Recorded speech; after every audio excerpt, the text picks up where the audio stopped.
ተከራዩ እንዳይመቸው ወይም ደግሞ ቤት ውስጥ እንዳይቆይ የሚያደርጉ ተግባራትን ግን ሲፈጽሙ የምናስተውለው አከራዮች አሉ። አይ የቤት ኪራዩ አንሷል፣ ይህን ሰውዬ እንዴት አድርጌ ከዚህ አባረሬ ላውጣው ብሎ የሚያደርጋቸው እርምጃዎች ህገወጦች ናቸው። በወንጀል ጭምር ያስጠይቃሉ። ተከራይን ብቻ የሚመለከት ወይም የተከራይ ችግር ብቻ አይደለም። የዋጋ ግሽበት ችግር የሁሉም ሀገሪቷ ላይ የሚኖር ሰው ችግር ነው። ከዛ ውስጥ ደግሞ አከራዮችም አንዱ ናቸው። የዛሬ 6 ዓመት የቆመው የቤት ኪራይ ጉዳይ ስንት ፐርሰንት እየጨመረ ነው አሁን 11% የመጣው። ስለዚህ በየአመቱ እየጨመረውን ከግምት አስገብተው ነው ወይ? የጊዜው ሁኔታ የቦታውንና የቤቱን ዋጋ ስለሚቀይረው እንደየቤቶቹና እንደየቤቶቹ እንደሚገኙበት አድራሻም ደግሞ ወይም ደግሞ ቦታ መለየት ያለበት ይመስለኛል። ዛሬ ጥናት ተደርጎ ተጨርሶ ሰኔ 1 ነበር ለህዝብ ይፋ መደረግ የነበረበት፣ አልተደረገም። ህግ እኮ ነው፣ አስገዳጅ ነው። አስቀድሞ ጥናት ተደርጎ ሰኔ 1 ለህዝብ ተነግሮ ከሰኔ 30 በኋላ ተፈጻሚ ይሆናል ይላል ህጉ። እነዚህ ነገሮች ቁጥጥር እንደሚያደርግባቸው ሁሉ በመሃላቸው ያለው ግንኙነት የተከራዩን መብት በእርግጥስ እንደ ተከራይ የሚያከብር ነው ወይ?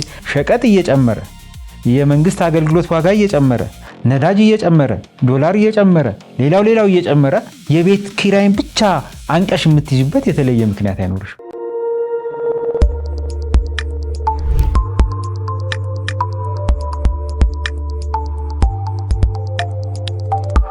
ሰላም ጤና ይስጥልን። የተወደዳችሁ የፍትህ ሀገሬ ፕሮግራም ተከታታዮች፣ ፍትህ ሀገሬ የተሰኘው ሳምንታዊ ፕሮግራማችን እነሆ ጀምሯል። አዘጋጅቼ የማቀርብላችሁ ሌሊያ ተረፈ ነኝ። ዛሬ በፍትህ ሀገሬ ውይይት የምናደርገው እንደምታስታውሱት ተመልካቾቻችን ከዚህ ቀደም የመኖሪያ ቤት ኪራይ ቁጥጥርና አስተዳደር አዋጅ ቁጥር 1320/2016ን መነሻ በማድረግ ሰፊ የሆነ ውይይት አድርገን ነበረ። የመኖሪያ ቤትን ኪራይ መቆጣጠር ለምን ያስፈልጋል፣ አዲሱ አዋጅስ ስለምንድን ነው የሚያወራው የሚለውን የዛሬ 2 ዓመት ሰፊ ውይይት አድርገን ነበረ። ሙሉ ውይይቱን የፍትህ ሀገሬ ዩቲዩብ ገጽ ላይ ታገኙታላችሁ። ዛሬ እሱን ተከትሎ ደግሞ ከ2 ዓመት በኋላ ከሰኔ 30 በኋላ ተፈጻሚነት የሚኖረው የዋጋ ጭማሪ ኪራይ በሚመለከት ስለ ዋጋ ጭማሪ ጥናት ቀርቦ ውይይት እየተደረገበት እንደሆነ በተለያዩ ሚዲያዎች ላይ ተመልክተናልና ያንን መነሻ በማድረግ ተከታትለን ህጉ ምን ይላል፣ አፈጻጸሙስ እንዴት ነው መሆን ያለበት የሚለውን ውይይት ልናደርግ ወደናል።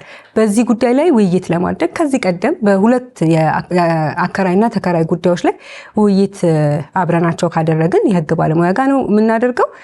እንግዳዬ ጠበቃና ህግ አማካሪ አቶ ሙሉጌታ በላይ ናቸው። አቶ ሙሉጌታ በላይ ጠበቃና ህግ አማካሪ ከመሆናቸው በተጨማሪ በተለያዩ ሚዲያዎች ላይ እንዲሁም ደግሞ በሶሻል ሚዲያ ላይ ለማህበረሰቡ የህግ ግንዛቤ በመፍጠር ብዙዎቻችሁ ታቋቸዋላችሁ። ዛሬም እስኪ ስለ አዲሱ ስለወጣው ጥናትን በመነሻ በማድረግ ጭማሪው ምንድነው መሆን ያለበት፣ የአከራይና የተከራይ ግንኙነትስ እንዴት ነው መታየት ያለበት፣ የመንግስትስ ሚና እዚህ ውስጥ ምንድነው መሆን ያለበት የሚለው ውይይት የምናደርግ ይሆናል። ተከታተሉ።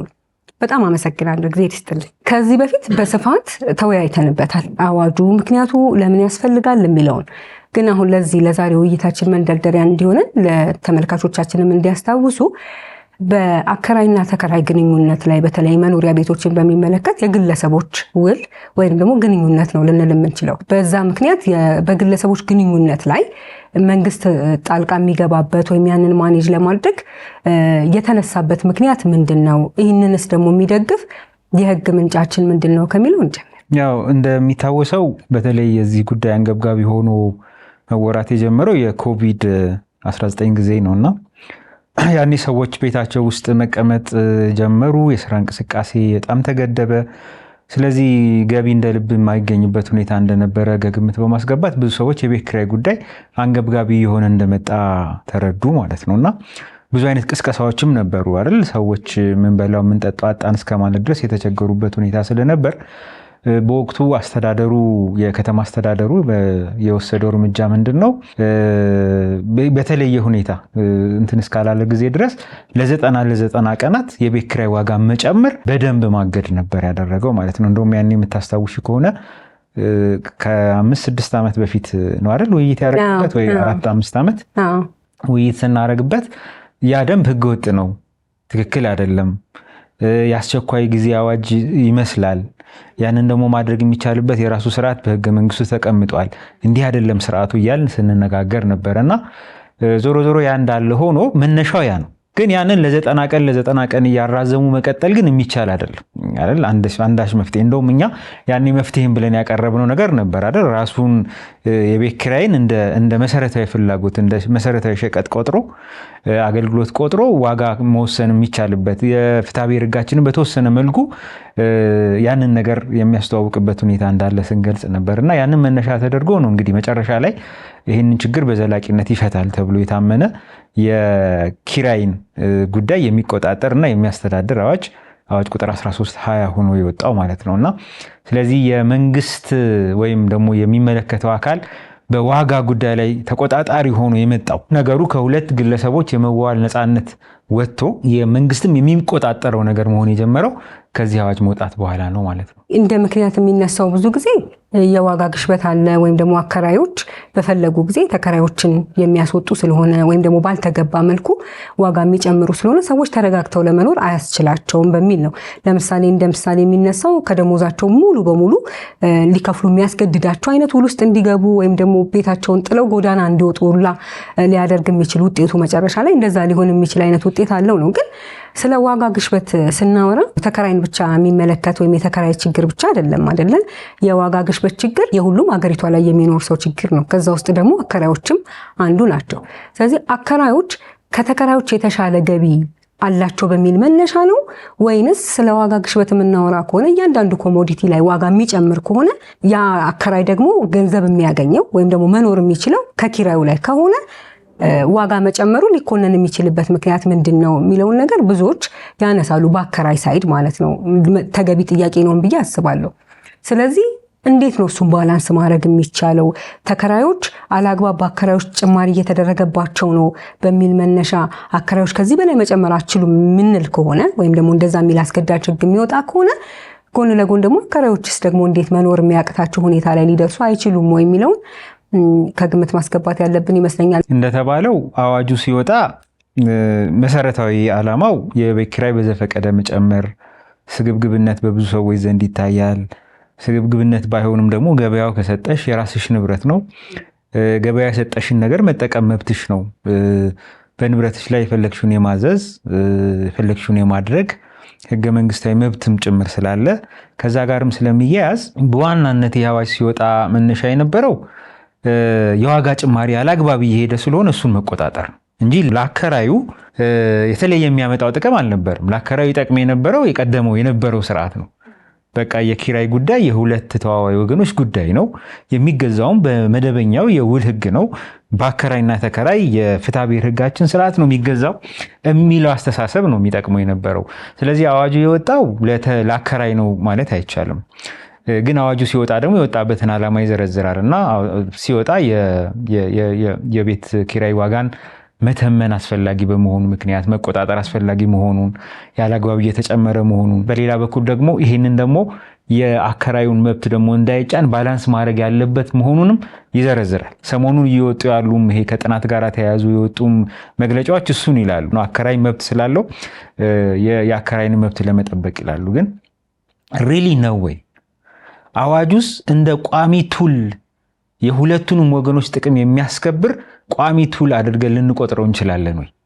ዘላቂ መፍትሄ በእርግጥ አምጥቷል ወይ ብለን ከጠየቅን ግን የምናነሳቸው ነገሮች አሉ። አንደኛ መጀመሪያ በእርግጥ የሁለቱ ነገር ባላንስ ሆኗል የሚለውን ከመናገራችን በፊት ባላንስ መሆን አለመሆኑ መፈተሽ መቻል አለብን አይደል?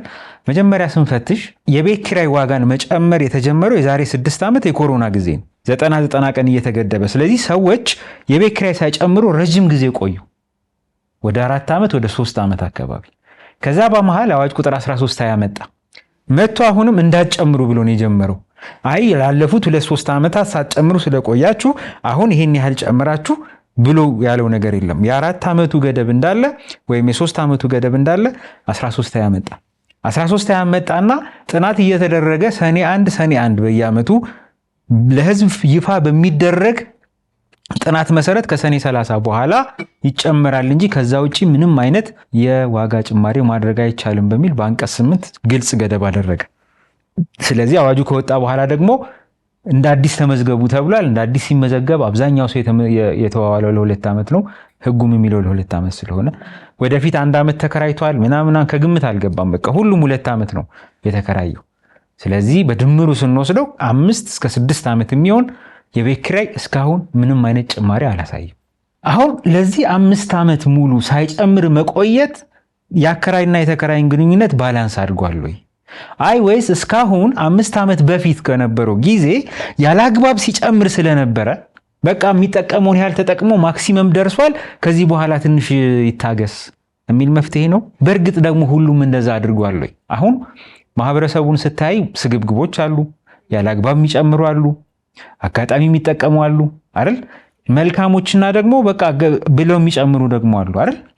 ስለዚህ እነዚህን ሰዎች በጅምላ ነው የሚፈርጀው ማለት ነው። ሁሉም ስግብግብ ነው ማለት ነው። 5 ዓመት ሙሉ ገድበሹ 5 ዓመት ከጨመረ በኋላ እስካሁን ያላግባብ ስትጠቀም ስለነበር አሁንም በዚሁ ቀጥል ካልሽው ስግብግብ ነው ብለሽ እየገመትሽው ነው ማለት ነው። እና አንደኛ ከዚህ ይጀምራል። ጥናት ሲደረግ እኔ ቢሆንም መርጠው የነበረው ልክ ገደብ አዋጁ ከመውጣቱ በኋላ የእያንዳንዱ የአካባቢ ዋጋ፣ የቤቶቹ አይነት፣ ምን አይነት ቤት ነው፣ ስፋቱ ምንድን ነው፣ የት ሰፈር ነው የሚገኘው የሚል ለቤቶቹ ለእያንዳንዱ ለሁሉም በጣም ስፔሲፊክ ዋጋ መስጠት አትችይም። ግን ቢያንስ በሆነ ክላስ ውስጥ እያስገባሻቸው ለእንደዚህ አይነት ቤት እንደዚህ አይነት ቦታ ለሚገኝ ይሄን ያህል፣ እዚህ ቦታ እንዲህ ያለ እንደዚህ አይነት ስፋት ላለው እንዲህ አይነት ቅርጽና እንዲህ አይነት ነገሮችን ላሟላ ይሄን ያህል የሚል ዋጋ ብታወጪ ቤዝላይን ቢኖረው የገበያውን ዋጋ፣ የቤቶቹን ባህሪ፣ ስፋታቸውን መሰረት አድርገሽ አዋጁ መጀመሪያ የነበረበት ያንን ዋጋ በማውጣት ነበር መነሳት ያለበት። ግን በምንድን ነው የተነሳው? ቀድሞውኑ ግራቀኙ ከተዋዋላት ገንዘብ ነው የተነሳው። ስለዚህ ሲነሳ አንዱ ከፍ ያለ ዋጋ ጨምሮ ሊሆን ይችላል። ለምሳሌ ያኔም ስናወራት እዚህ ካለሽ ከዚህ በኋላ ምንም አይነት ዋጋ እንዳትጨምር በተባለበት ቅጽበት ከመባሏ በፊት ዋጋ ይጨምራል ያልጨምራል። ስለዚህ ያ እግድ ሲመጣ የተወሰኑ ሰዎች ተጠቃሚዎች ነበሩ፣ የተወሰኑት አልነበሩ። ከዛ ደግሞ መቶ አዋጁ እያጸናው ሲሄድ እነዛ ሳይጨምሩ የነበሩ ሰዎች እንደተጎዱ ገልቀዋል። እነዛ ሰዎች ምን ያህል ነው ቁጥራቸው? ሲግኒፊካንት ቁጥር ሊኖራቸው ይችላል። ወደን ነው ማጥናት አለብን። ስለዚህ ለነዛ ሰዎች መጨነቅ አለብን። ስለዚህ በተከራዮች መካከል የኢኩዊቲን ያሳጣል፣ እኩልነት ይጠፋል። አንዱ እዚህ አጠገብ ያለ ቤት እንደውም ከኔ የሚያንስ ቤት ሊሆን ይችላል፣ ወይም ደግሞ ከኔ ጋር እኩል ተመጣጣኝነት ቤት ያለው ቤት እኔ 5000 እያከራየው እሱ 30000 እያከራየ ሊሆን ይችላል። የዚህን ያህል ሰፊ ባይሆንም የ2000 የ3000 እኮ አሁን ማተር እያደረገ ነው አይደል? ገንዘብ ነው። 1000 ቢሆን ገንዘብ ነው። አሁን ሊጨመር የታሰበው 11% እኮ ከአንዳንድ ቤት ዋጋ እኮ ካየ ነው 1000 2000 ብር ጭማሪ ነው የሚያሳየው። ግራ ቀኝ እኩል እንትን ባላቸው ሁለት ቤቶች መካከል ይሄን ያህል የዋጋ ልዩነት እያመጣ ይሄዳል ማለት ነው። ይሄ ባላንስ አድርጓል ለማለት ያስቸግራል። ስለዚህ አዋጁ ከመውጣቱ በፊት በቤዝ ላይን ወይም ደግሞ ለእያንዳንዱ ቤት ቅድም ባልኩሽ መልኩ ዋጋ አውጥቶ ነበር መጀመሪያ ያለበት። ከዛ ደግሞ አዋጁ መጣና የቀደሞቹ በቃ በነበራቸው ነው የሚሄዱ። አዲስ ቤት ግን የሰራ ምሳሌ ኤክስ የሚባል ሰው አዲስ ቤት ከሰራ ያይና 100,000 ማድረግ ይችላል። የሚከለክለው የለም። የገበያውን ግሽበት ያውቃል። የዶላሩን፣ የምኑን፣ የኑሮውን በቃ በፈለገው መንገድ ድሮ በነበረው ስልጣኑ የፈለገውን ይወስናል ማለት ነው። ስለዚህ ቅድም ያልኩሽ አዋጁ ከመውጣቱ በፊት ወይም አዋጁ እግድ ከመጀመሩ ባሉበት ጊዜ ውስጥ ቤታቸውን ያከራዩ ሰዎችና አዲስ ቤት ደግሞ የሰሩ ሰዎች የሚባሉ ሁለት ክላስ ያላቸው አከራዮች አሉ። አዋጁ ምንድነው መፍትሄ ሰጥቷል ብዬ የማስበው አስቀድመው ቤት ለነበራቸው ቤት ተከራይተው ለነበሩና ቤት ለነበር አከራይ በማከራየት ሂደቱ ስለነበሩ ሰዎች እነዛ ሰዎች ዋጋ እንዳይጨምሩ። የቤት ኪራይ እጥረት እንዳለ ይታወቃል። የከተማው ሕዝብ ቁጥር እየጨመረ እንደሆነ ይታወቃል። ስለዚህ የግድ አዳዲስ የቤት ተከራዮች አዳዲስ ቤትና አዳዲስ ተከራዮች አሉ ማለት ነው። በየዓመቱ እነዚህ እየጨመሩ ነው የሚሄዱት። 2 ዓመት 3 ዓመት 4 ዓመት 5 ዓመት እየቆየን ስንሄድ ምናልባት እስከዛሬ ከተሰሩት ሊበልጡ ይችላሉ፣ ወይ ሊመጣጠኑ ይችላሉ፣ ወይ ቁጥራቸው ቀላል የማይባል ሊሆኑ ይችላሉ። ስለዚህ በግልጽ ሁለት ክላስ ያለው የአከራይና ተከራይ ግንኙነት በየከተማው ይፈጠራል ማለት ነው። ይሄ አዋጁ ተፈጻሚ የሚሆንባቸው ከተሞች ውስጥ ሁለት አይነት መልክ ይኖራል። ቅድም ያልኩሽ ምሳሌ ማለት ነው። አዋጁ የጸናባቸው ሰዎች ወይም አስቀድመው አዋጁ ከመውጣቱ በፊት ቤት ሰርተው ያከራዩ የነበሩ ሰዎች 5000 የቀድሙን ሰው ምሳሌ ብንሰጥ 5000 ነው እያከራየ ያለው። አሁን ቢፈቀድለት የ5000 11% ነው የሚጨምረው 600 ብር 5600 ብር። ከሱ በኋላ አሁን ቤት ሰርተው ያከራየው ሰው ግን 50,000 ሊያከራየው ይችላል። ዘሴም ነው። ስለዚህ ይሄ ልዩነት በዜጎች መካከል ልዩነት ይፈጥራል። የሚያመጣቸው በርካታ ቆሶችም አሉ። የቤት ቁጥሩ እየጨመረ በሚሄድበት ቁጥር እዚህ ቁጭ ብለሽ የአንቺ ቤት 5000 እየተከራየ የሌላው ሰው 50 ሺህ ብር ሲከራይ የሚሰማሽ ስሜት አለ። ስለዚህ ምን ታደርጊያለሽ? ወደ ህገወጥ ተግባር ውስጥ ልትገቢ ትችያለሽ አይደል? አንደርግራውንድ ማርኬቶች ይፈጠራሉ። ይሄ ብላክ ማርኬት የምንለው ማለት ነው። ምን እናደርጋለን? ወይም ደግሞ ሁለታችን እንነጋገርና እሱም ስጋት ስለሚኖርበት ህግ እንዳለ እኮ ያውቃል፣ ግን የሆነ ስጋት ስላለበት እንዳያስወጣኝልና እኔና አንቺ እንደራደራለን። ወረዳ ኤክስ የሚባል ዋጋ ተመዝግቧል፣ እኔና አንቺ ግን ዋይ የሚባል ዋጋ ነው እየገዛን ያለው። እንዲህ አይነት አንደርግራውንድ ማርኬቶች ይፈጠራሉ። ከዛ ደግሞ አርቲፊሻል ኮንፍሊክቶች ይፈጠራሉ። ምንድን ናቸው? ከዚህ በፊትም ስናነሳው ነበር አይደል? አይ ወንድሜ ከአሜሪካ መጥቶ ምናምን ቤቱን ፈልገዋለሁ፣ አይ እኔ በቃኝ እኔ ራሴ ልከራየው ነው እያሉ ሰዎች የውሸት ማስወጣት ውስጥ ይገባሉ። አዋጁ ብታስወጣም ሌላ ሰው ስታከራይ በዛው ዋጋ ነው የምታከራየው እያለው ነው። በእርግጥ መፍትሄ ይሆናሉ? እንደዛ ስላለ ብቻ ይሆናሉ? ማስወጣት ውስጥ በራሱ በጣም አከራይና ተከራይ መካከል ያልተፈለገ ግንኙነት እንዲኖር ምክንያት ይሆናል። በተለይ ደግሞ ምንድነው ውጣልኝ ውጣ አልወጣም። ከዛ ደግሞ ምን ሊያስቡ ይችላሉ?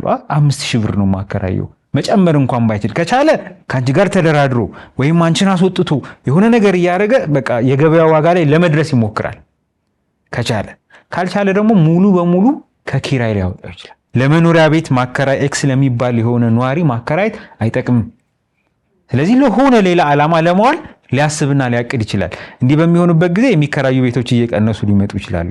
ይሄ ደግሞ ነገሩን የበለጠ እያወሳሰበው እና አዋጁ ፈተዋለሁ ያለውን ችግር ይበልጥ አብሶት ሊያመጣው ስለሚችል ይሄ ነገር በደንብ መታየት አለበት። አሁንም ጥናቱ ዝም ብሎ የነበሩ ቤቶች ላይ 11% ጨምሩ 10% ጨምሩ ከማለት ባለፈ አሁንም ቅድም ያልኩት እያንዳንዱ ቤት ዋጋ ወጥቶለት ከግንባታ አኳያ ከሰፈር አኳያ አይደል ቦሌና ጉለሌ ያለ ቤት እኩል ሊከራይ ስለማይችል ከቤቱ ስፋት አኳያ ከቤቱ ጥራት አኳያ ከአቅርቦት አኳያ እየታየ እያንዳንዱ ዋጋ ሊወጣለት ይገባል። ያንን ማድረግ ካልቻልሽ ተመሳሳይ ቤቶች በጣም የሚራራቅ የዋጋ ልዩነት እንዲኖራቸው ይኖራል። አከራዮቹን ብቻ እኮ አይደለም እኩል ማታስተናግጃቸው፣ ተከራይም እኩል ላይ አንዳንዱ ቀድሞ የተከራየ ቤት ያገኘ ሰው በትንሽ ዋጋ ይኖራል።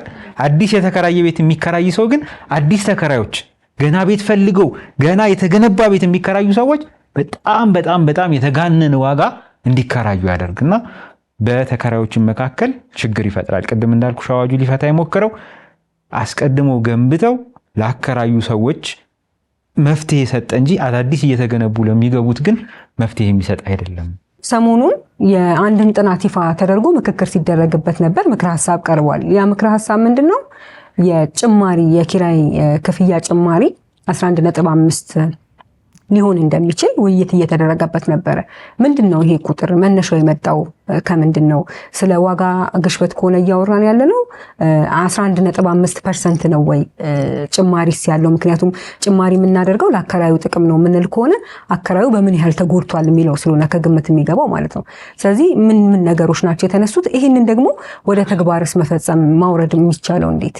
ጥናቱን ስላላየሁት ምንም መነሻ አደረገ 11% ላይ እንዴት ሊደርስ ቻለ የሚሉትን ዝርዝሮች ስላላወቁ ስለ ጥናቱ መናገር ይከብደኛል። ግን ቁጥሩን ግን በማየት 11% ከምናምን የሚለውን ቁጥር በማየት ስለ ጥናቱ ግን አንዳንድ ጥያቄዎች ማንሳት ይቻላል። አንደኛ ይሄ 11% ጭማሪ ላለፉት ቅድም ስንናገር ነበር አይደል? የቤት ኪራይ ጉዳይ ዋጋ ጨምሩ ከተባለ 6 ዓመት ሊሞላ ነው። ከ2013 ጀምሮ ከቆጠረን ማለት ነው። ስለዚህ ከ2013 ጀምሮ በእርግጥ የቤት ኪራይ 11% ብቻ ነው ወይ የጨመረው? እንደዚሁ ዝም ብለን የምናውቀው የኢንፍሌሽን አለ አይደል? ደብል ዲጂትም ይሁን ከ10 በታችም ይሁን አይደል እየጨመረ የሚሄድ ኢንፍሌሽን እንዳለ ይታወቃል። ከዛ ደግሞ በአካባቢሽ ያሉ የተለያዩ ሸቀጦችን የተለያዩ አገልግሎቶችን ዋጋ ታያለሽ። እነሱ የተለየ ቁጥጥር እየተደረገባቸው ስላልሆነ ምናልባት በዘፈቀደ ነው ልትይ ትችላለች። ግን ኢኮኖሚክሶች አጥንተው ራሱ በቃ ኢንፍሌሽን እንዳለ በየዓመቱ መጨመር እንዳለ ግን አከራካሪ አይደለም። ስለዚህ የዛሬ 6 ዓመት የቆመው የቤት ኪራይ ጉዳይ ስንት ፐርሰንት እየጨመረ ነው አሁን 11% የመጣው? ስለዚህ በየዓመቱ እየጨመረውን ከግምት አስገብተው ነው ወይ አሁን 11% ጨምሩ ሲሉ በየዓመቱ የጨመረውን ከግምት አስገብተው ነው ወይስ ለዚህ ዓመት ብቻ 11% ጨመረ ብሎ ነው እያሰቡ ያሉት? ይህንን ጥያቄ መጠየቅ ያስፈልጋል ጥናቱን በሚያደርጉበት ጊዜ።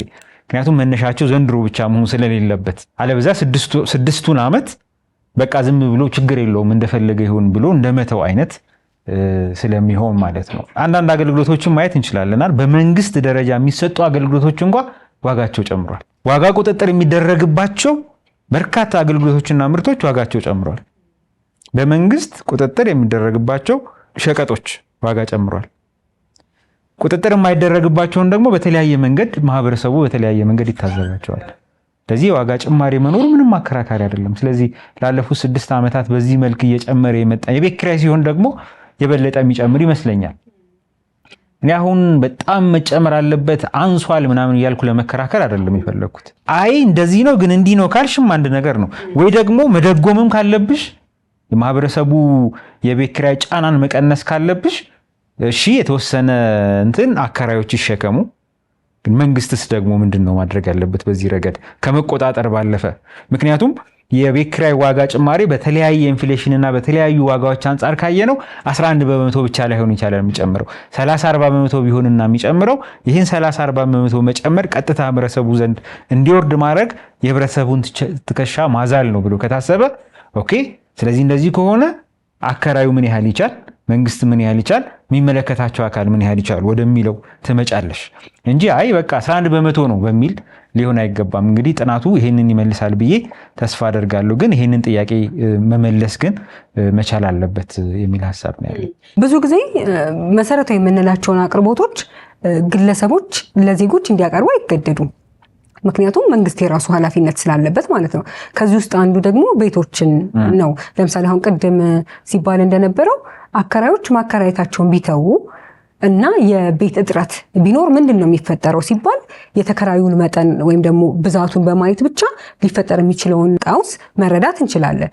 ስለዚህ ልክ እዚህ ጋር አከራዮች ያለአግባብ ተከራዮችን እየበደሉ ነው ወይም ደግሞ ያልተገባ አይነት ጭማሪ በስግብግብ አከራዮች ምክንያት እየተከናወነ ነው እየተፈጸመ ነው እንደምንለው ሁሉ አከራዮች ደግሞ ቤት ማከራየት አንፈልግም ወይም ቅድም እንዳሉት ለሌላ ዓላማ አውለዋለሁ የሚሉ ከሆነ ደግሞ ምንድነው መሆን ያለበት የሚለውን መንግስት መዘጋጀት ያለበት ነው ብዬ አስባለሁ። ምክንያቱም አሁን ከተለያዩ ከተሞች ወደዚህ ወደ አዲስ አበባ ስለሆነ የሚመለከተው ይሄ መኖሪያ ቤት ኪራይ እያየን ነው ፍልሰቱን ማለት ነው። ስለዚህ የተከራዩ መጠን እየጨመረ ይሄዳል የህዝቡን ብዛት እየጨመረ በሚሄድበት ጊዜ ማለት ነው። ስለዚህ ወጥ የሆነ መፍትሄ ወይም ደግሞ ቋሚ የሆነ መፍትሄ ያስፈልገዋል እንጂ በግለሰቦች መካከል ልዩነት በመፍጠር አሁን ቅድም እንዳሉት ሊፈታ የሚችል በዘላቂነትም ሊታይ የሚችል ነው ብዬ እኔም አላስብም።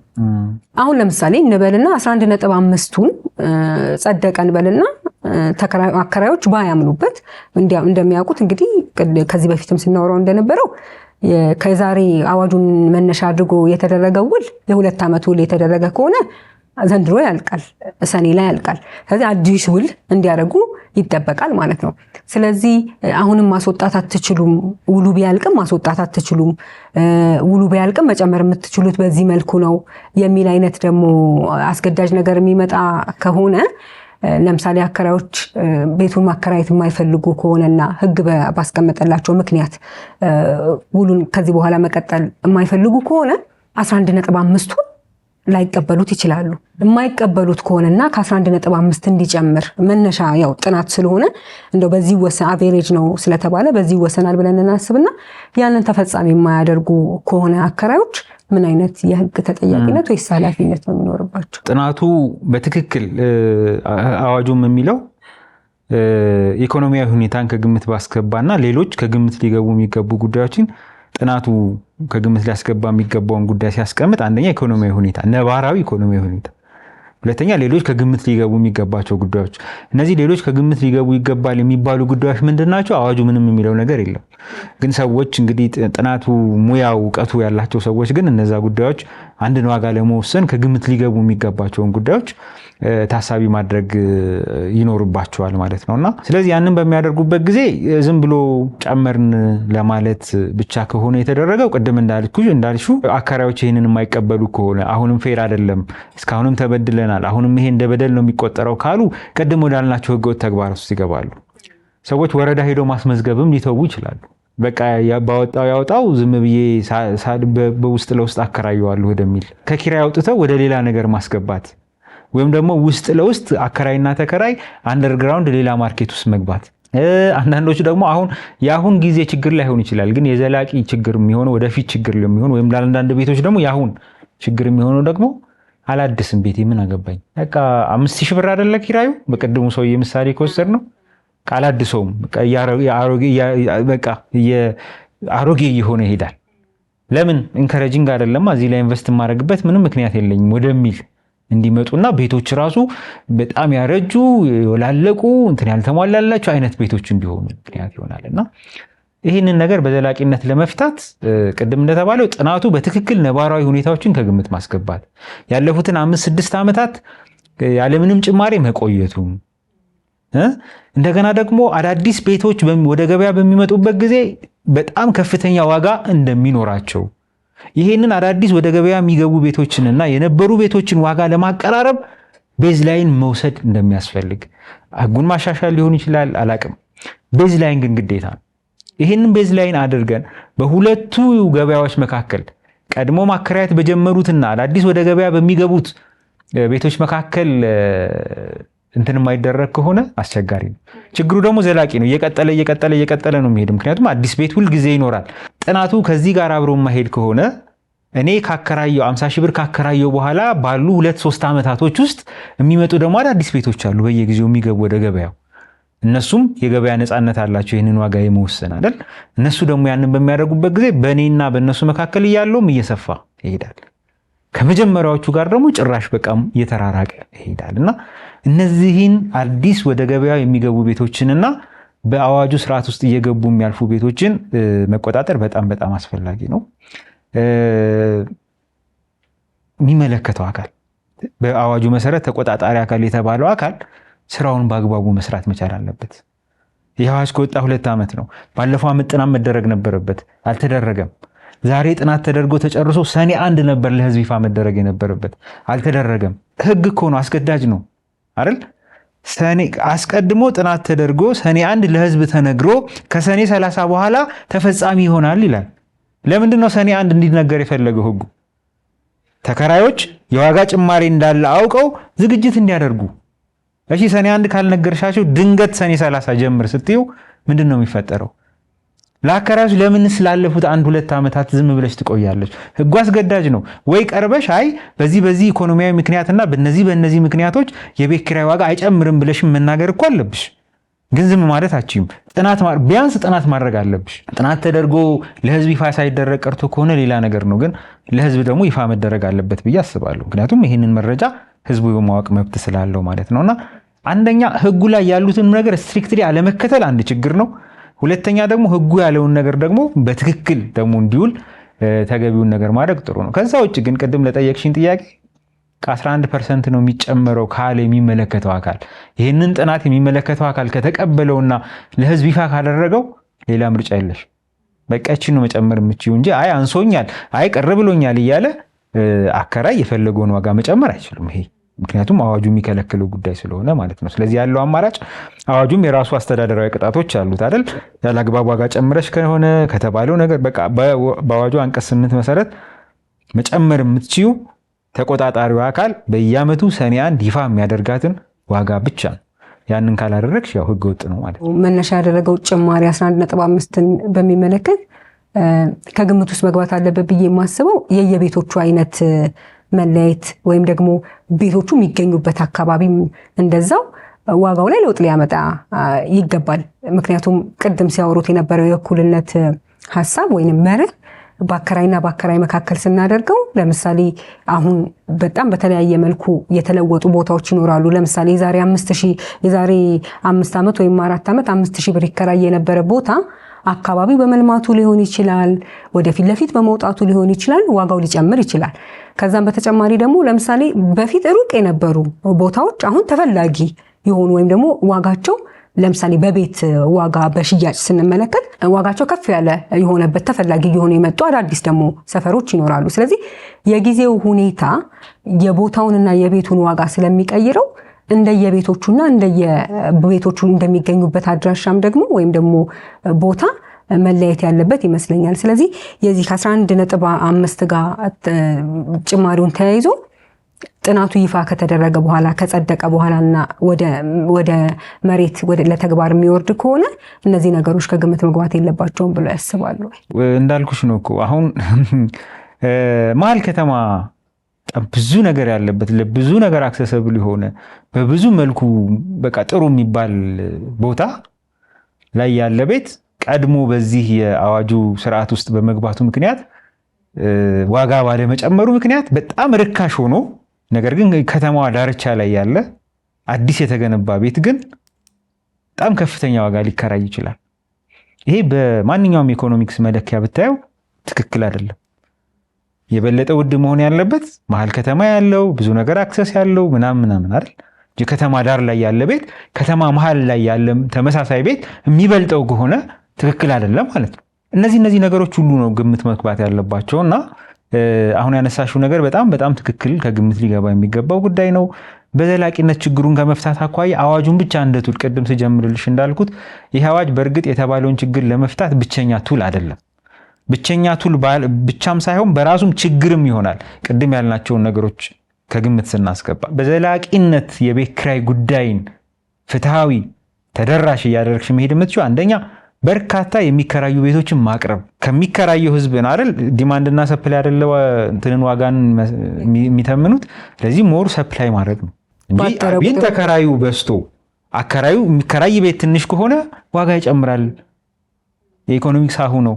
ስለዚህ ያንን ሳታደርጊ አይ እንዳትጨምር እያልሽ ግን በመጨቆም ብቻ ልትፈቹ አትችይም።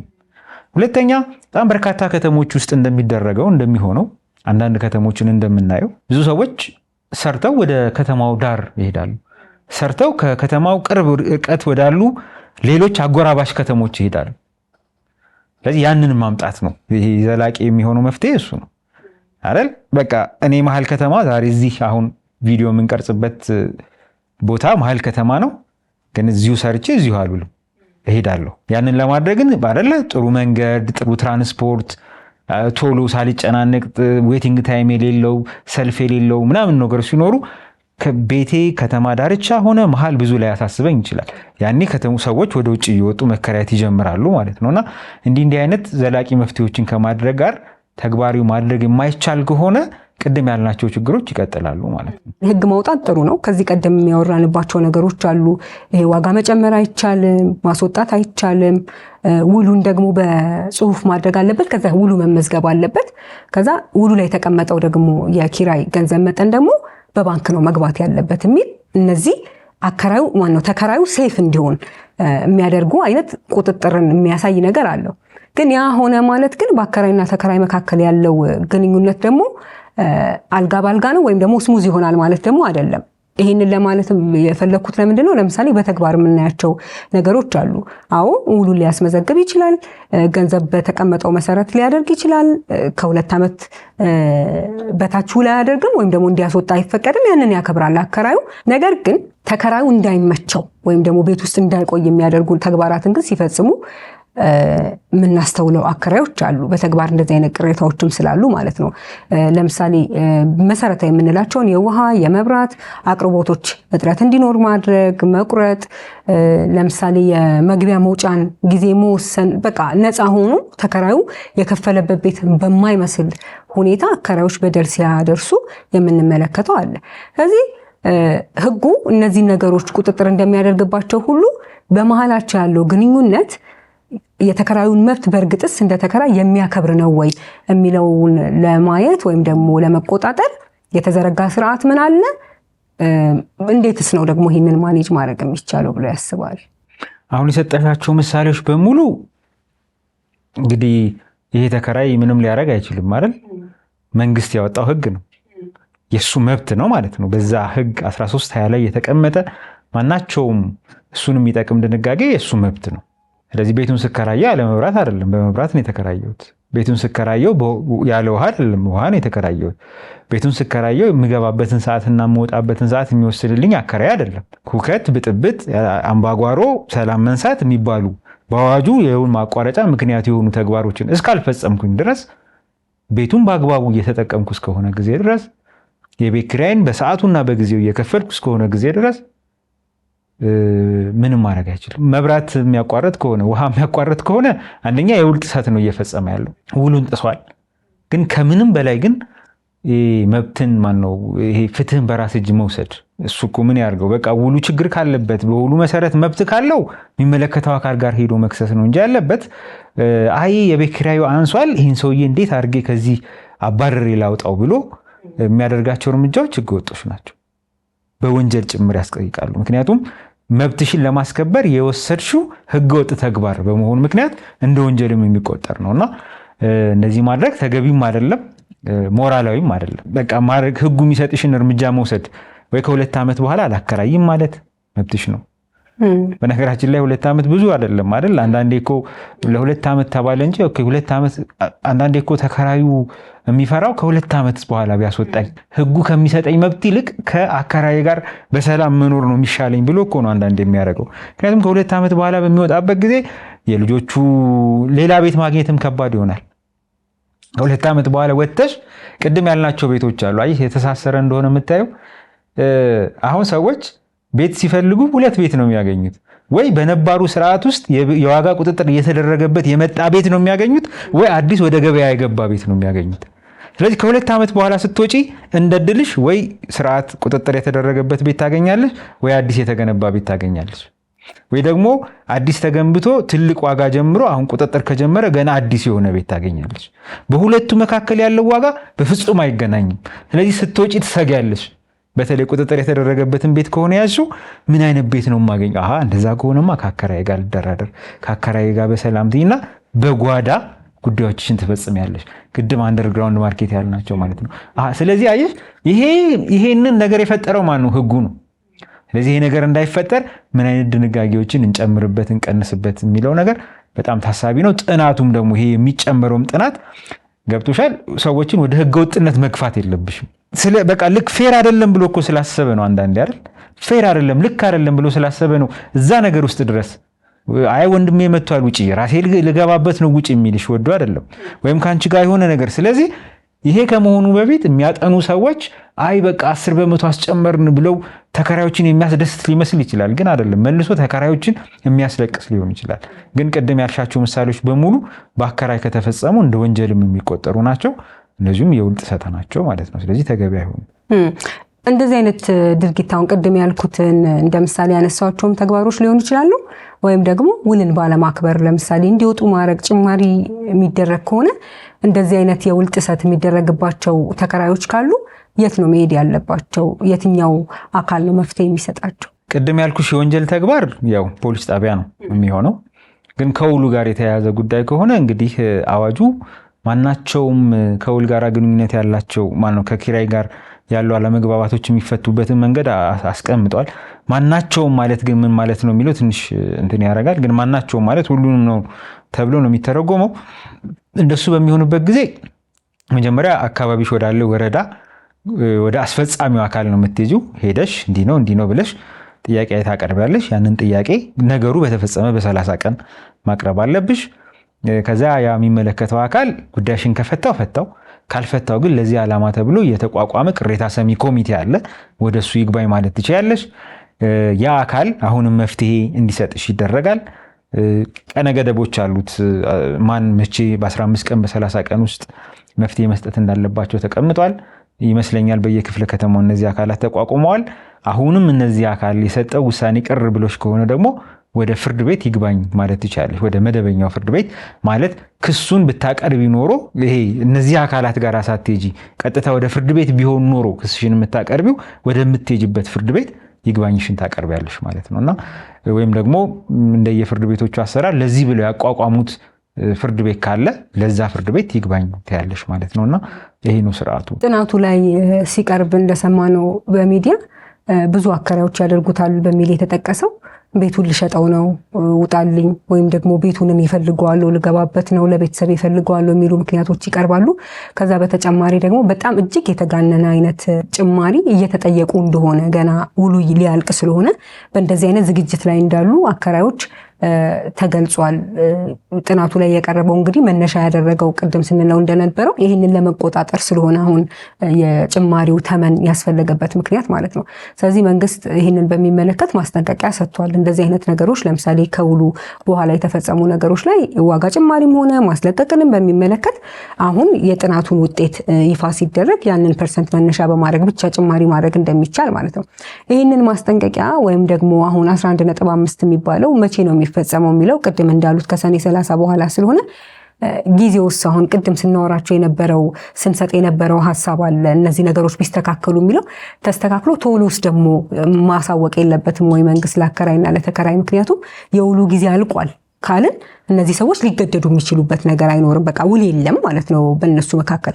ስለዚህ ቶሎ ፍጥነት የሚፈልግ ከዛ ደግሞ ከፍጥነት ጋር አብሮ ደግሞ ቅድም ያልናቸውን የተለያዩ ሲናሪዎች ከግምት ያስገባ እንዲሆን አይጠበቅም ወይስ? ይህንን ምን ይላሉ ከመንግስት በኩል? እነዚህ ነገሮች ይጠበቃሉ ከጊዜ አንጻር? ቅድም በተወሰነ መልኩ ነካ ለማድረግ እንደሞከርኩት አንደኛ በየአመቱ ጥናት ማድረግ ግዴታ ነው። ሁለተኛ ጥናቱ ተጠናቆ ለህዝብ ይፋ መደረግ ያለበት ሰኔ 1 ቀን ነው። ይሄ የሆነበት የራሱ ዓላማ አለው። አሁን ግን ሰኔ 1 አልፎ ሰኔ 22 ላይ ነው ያለ ነው አይደል? ዛሬ ይህንን ቀረጻ ስናደርግ ለ30 ይደርሳል ወይ? ለ30 ካልደረሰስ አሁንም ትተውት አሁንም ለሌላ አመት ያለምንም ጭማሪ ሊቀጥል ነው ወይ? አይ ለበርካታ ዓመታት ሳይጨምር ስለቀረ እንደው ህጉንም ብንጥሰው ግን ቢያንስ ከመቅረት ማርፈድ ይሻላል አይነት አፕሮች ነው የሚሉት ነገሮች እንደተጠበቀ ሆነው ቅድም እንደተባለው ነው ግምቱ ሰዎች 80% ድረስ የዋጋ ጭማሪ ለማድረግ ተዘጋጅተው ከሆነ ወይም ሙሉ ሲያልቅ ማስወጥቼ ቤቴን ወስዳለሁ የሚሉ ከሆነ ችግር ነው፣ ስጋት ነው። ጥናቱ ከግምት ሊያስገባው ይገባል። እንደዚህ እያደረጋቸው ያለው የተከራየበት ዋጋ ፌር አይደለም ብለው ስላሰቡ ሊሆን ይችላል፣ ላይሆንም ይችላል። ግን ቅድም ያልኩት እኔ አሁንም ደጋግሜ የምለው ይህንን አዋጅ ፍትሃዊ በሆነ በእኩልነትና የሚፈለግበትን ዓላማ እንዲያሳካ ከተፈለገ ቤቶች በአይነታቸው፣ በፈርጃቸው፣ በልካቸው፣ በቁመታቸው፣ በወርዳቸው ታውቀው ዋጋ ሊወጣላቸው ይገባል። ያንን ስል የእያንዳንዱን ቤት ዋጋ ያውጣ እያልኩ ሳይሆን ስታንዳርዶች፣ ቼክሊስቶች ይኖራሉ። እንዲህ ያለው ቤት እንዲህ የሆነ ቤት ተብሎ ዋጋ ቤዝ ላይን ከወጣ አዲስ ቤት መጣ የቀደመ ነው ምንድን ነው የሚለው ብዙ እንትን አያደርገንም። ሁለተኛ ዋጋው በሚወጣበት ጊዜ ደግሞ ያለውን ነባራዊ የገበያ ዋጋ መሰረት ያደረገ መሆን አለበት። ሸቀጥ እየጨመረ የመንግስት አገልግሎት ዋጋ እየጨመረ ነዳጅ እየጨመረ ዶላር እየጨመረ ሌላው እየጨመረ የቤት ኪራይን ብቻ አንቀሽ የምትይዝበት የተለየ ምክንያት አይኖርሽም። አንቄ ይዛለሁ የምትይም ከሆነ መጨረሻው ምንድን ነው? ቅድም ያልናቸው በአከራይና ተከራይ መካከል አላስፈላጊ ትርምስ ውስጥ መግባት የቤት ኪራይ አቅርቦት ሰንሰለቱንም መበጣጠስም ሊያመጣ ይችላል። ኢን ዘ ሎንግ ራን ቅድም ያልናቸውን አይነት ችግሮች ሊያመጣ ስለሚችል አንደኛ ነገሮችን በሰዓቱ በአግባቡ ህጉ በሚያዘው መሰረት ማድረግ በጣም ተገቢነት አለው ብዬ አስባለሁና ቅድም እንደተባለው የጥናቱ ዘግይቷል ከህጉ አኳያ ማለት ነው። በመጨረሻ እንግዲህ ህግ ማክበር ሁላችንም ይጠበቅብናል። ግን ደግሞ ቅድም እንዳልነው ደግሞ በጣም ብዙ ከህግ በዘለለ ያሉ ነገሮች ይኖራሉና ህግ በማክበርም ደግሞ የነበረንን እሴት ደግሞ አስቀጥሎ ከመሄድ ጋር በተገናኘ እንደ ህግ ባለሙያ ለአከራይና ለተከራዮች ይህንን ብላቸው ደስ ይለኛል የሚሉት ማስተላለፍ የሚፈልጉት መልእክት ካለ እሱን ይግለጹልና እንጨርስ። እንግዲህ እንደ መካሪ እንዳያረገኝ እንደተባለው ነው። የዚህ ሁሉ ጥንቅጥ እንትን አንደኛ ስግብግብነት አለ፣ ምንም ጥርጥር የለውም። ሀብት ጄል እያንዳንዱ አከራይ ተከራይ ነበር በህይወት ዘመኑ። በሆነ ህይወቱ ተከራይ ሆኖ አልፏል። ወይ ደግሞ ቤት ንብረት የሆነ ቦታ እያለው ሌላ ቦታ ሄዶ ተከራይ ሆኗል። አንዳንድ የሚባል አለ እንደው በጣም አከራይ ሲያማርራቸው እንደው እንትን ባይልልኝ ነው እንጂ እኮ እንደዚህ ቦታ ቤት አለኝ ንብረት አለኝ ርስት አለኝ ይላሉ ሰዎች በጣም ከመማራራቸው የተነሳና አንዳንዱን ችግር የሌሎች ችግር አድርገን ባንቆጥረው የሆነ ችግር ዛሬ የሌሎች ችግር ቢሆንም የኛ ችግር እንደሆነ ማሰብ አለብን። አከራይንም በሚል ብቻ ማሰብ ከባድ ነው። እኛ የምናገኛትን ጥቅም እኛ አከራይ መሆናችንን ታሳቢ በማድረግ የምንወስዳት እርምጃ ወይም እንዲሆን የምንፈልገው መንግስት እንዲያደርግልንም ምናምን ሊሆን ይችላል። የምንፈልገው ነገር የልጃችንን እንትን ነው የሚወስነው አይደል?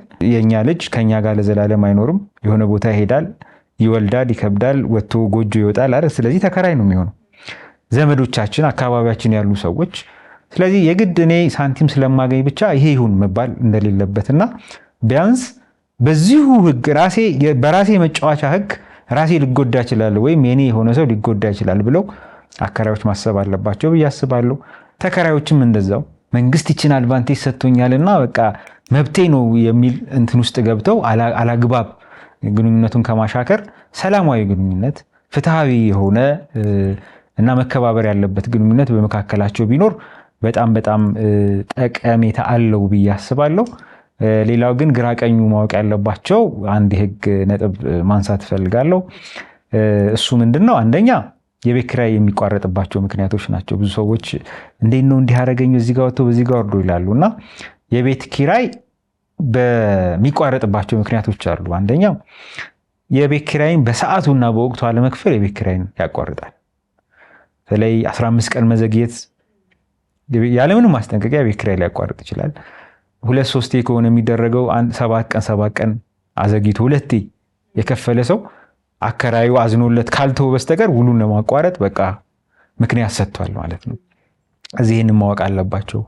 ቤቱን ለመኖሪያ ቤት ተብለው ከሆነ የተከራዩት ለመኖሪያ ቤት ነው የተከራዩት። በቃ ለሌላ ዓላማ ማዋል አይቻልም። ቤቱን ለወንጀል መፈጸሚያነት ማዋልም በቤት ውስጥም ወንጀል መፈጸምም ክልክል ነው። እንግዲህ ቤቱን ራሱን ወንጀል መፈጸሚያ ማድረግ ትችላለች፣ ቤቱ ውስጥ ደግሞ ወንጀል መፈጸም ትችላለች። እነዚህ ሁለት ነገሮች የተከለከሉ ናቸው።